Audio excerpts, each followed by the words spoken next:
So the next one is next boundary condition is this. Okay, so how you can find out the values of this boundary conditions? In the previous lecture I have mentioned the each interval is 0.25 0.25. Okay, so delta x and delta y is equal to 0.25. Okay, I hope this is clear. How? 1 by 4. So that length 0 to 1 is divided into 4 sections. So the value is the interval is 1 by 4, that is 0.25. Okay, so what is the equation? Ux1 is equal to 100x. So along the x direction, what is the variation? 100 into x. So along the x direction, what is the variation? 100 into x. What is the first variation? 100 into first into delta x, that is 100 into 0.25. Okay, so that is 25. For the second one, u24, it is 100 into this interval 0.25 plus 0.25, that is 0.5. 100 into 0.5, that is 50. So for the third one it is 75, and for the last one it is 100. And for the y axis also it is 100 into y. So the interval is, you know that it is again 0.25. So the first section it is 25, then 50, 75, 100. So these are the boundary conditions. This data is already given.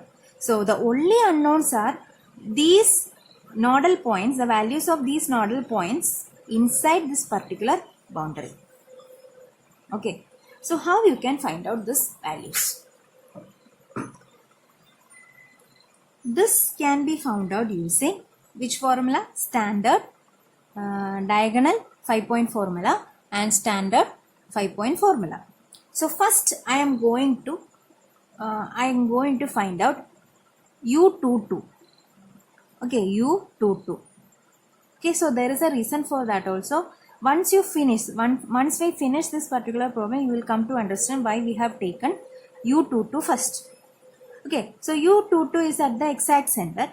I can use any diagonal points to find out U22, isn't it? So for that I can use standard diagonal 5-point formula.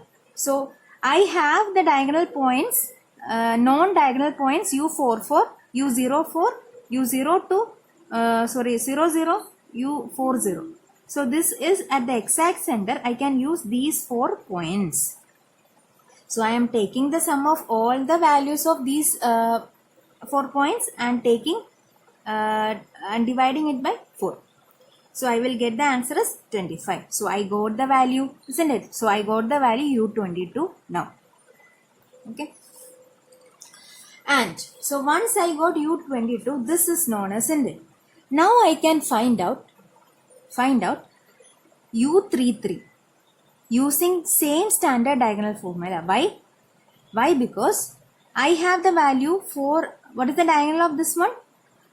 I can take any diagonal, 4 diagonal points. For U33 only 4 diagonal points are these 4. Okay, so after finding out U22, I can take this one, this one, this one and this one. These 3 points were already given in the question, that is the boundary conditions. And I just need to find out U22 to solve U33. Okay, so that is the reason why I have taken U22 first. So again taking the standard diagonal 5-point formula to find out U33. Okay, and just like U33, I can also find out U13. Why? Because the diagonals are already known, that is U24, U04, U02, which is a boundary condition points, and plus U22, which we already found out. Just like that, U11 and U31. I hope this is clear, and I have written this same thing, that is what I have explained just before. I have written the same thing here, that is all the points which is inside this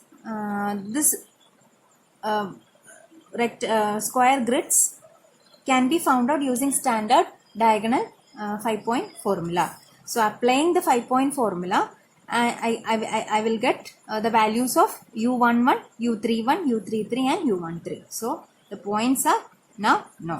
So I am just marking the points. So I got u22 initially, then in the second step I got this one, this one, this one and this one.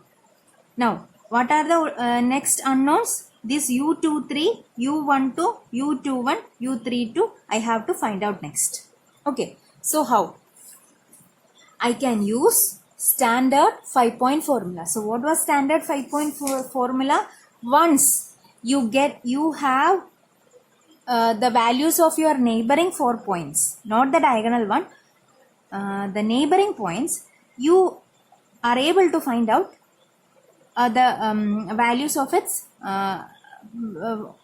of the core point. Okay, so I have found out these 5 points, isn't it? You can see the mark I have found out using the diagonal formula. Now the unknown is u23. How I can find out using standard 5-point formula? The neighbors. There are 4 neighbors. This one, this one, this and this, which now is a known value. So using the standard 5-point formula, I can find out u23, u32, u23. How I can find out u23? These 4 values are known. These are the neighbors, not the diagonal points. These are the neighbors. Again u12. Again the neighboring points are known. u21. Same. Neighboring points are known. You can find out the standard 5-point formula. So applying the standard 5-point formula, you can find out u21, u23, u12 and u23. So I have found out the values. The equation is very simple to remember. So I am marking the points which I have found out just before. So again this one, this one, this and this. So you can see that all the points inside this particular grid is now known. Okay, so just like this I can find out the values of all the nodal points. Okay, so if suppose if it is a temperature, now I got the values of the temperature at all the nodal points. So this is the solution of a Laplace equation using standard 5-point formula and standard diagonal 5-point formula. I hope this particular method is clear to you all. Okay, thank you.